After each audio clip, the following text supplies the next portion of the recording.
So today we're going to talk about 3 skills that you need to learn to be successful to run an accounting or bookkeeping practice.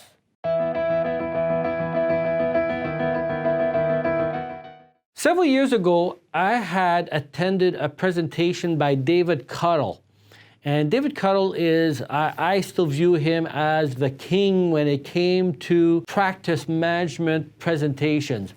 And in one of his presentations that I attended, he talked about the 3-legged stool related to being in practice. In other words, the 3 skills that you need to have a successful and thriving accounting or bookkeeping practice. And he even went as far as saying if one of those legs is missing or weak, it'll weaken the whole stool. There's a man who works downstairs in your accounting department. You want to see me, sir? Yes, please sit down.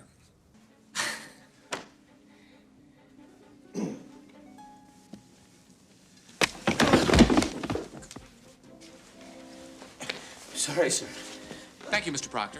So the 3 legs that he was talking about are the 3 skills that make up, I think, a good, well-rounded practice owner.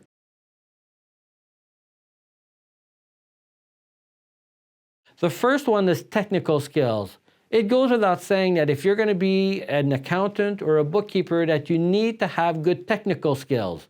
So in other words, have good knowledge in accounting, in auditing, in taxes, in bookkeeping, in software, whatever are the main services that you're offering, your technical skills in all of those areas should be as high as you can possibly bring them. The second and third leg are the 2 that tends to be set aside in too many practices.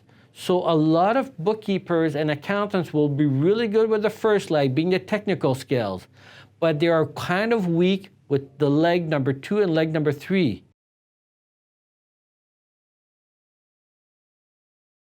So the second leg is marketing.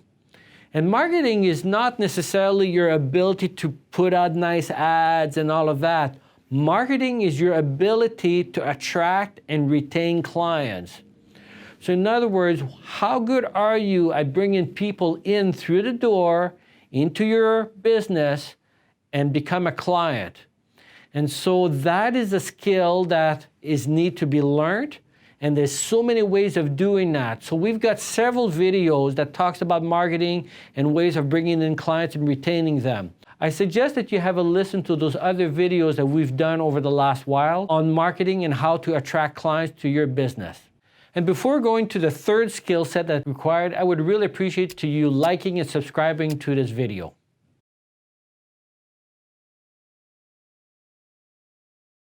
The third leg of the stool is management skills.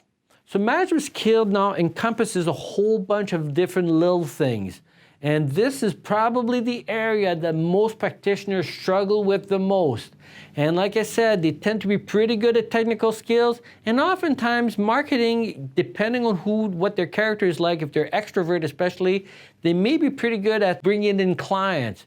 But then how do you make your practice profitable once you've got those clients in? So I'm going to give you a few things that falls under management umbrella as it relates to running a good practice. So the first part is obviously hiring a good team and motivating that team. So getting a team and motivating it is definitely a skill that you need to learn if you're going to have a super successful practice. The other thing is value billing. In other words, learn how to bill what you're worth and collect it. The other component is the monitoring. And I'm not talking about only monitoring the business as a whole, but also individually. So every employee, making sure that every employee is productive, that they are running efficiently, and that you're able to monitor their weaknesses, their strengths, and so on and so forth. So you got to have good employee monitors in place that will allow you to determine how to best motivate them, guide them, and help them. Part 2 of the monitoring is your financial statements, is to have financial statements prepared in a certain way as to assure the success of your business. That is actually telling a story and telling you what you need to learn on how to run a more successful business.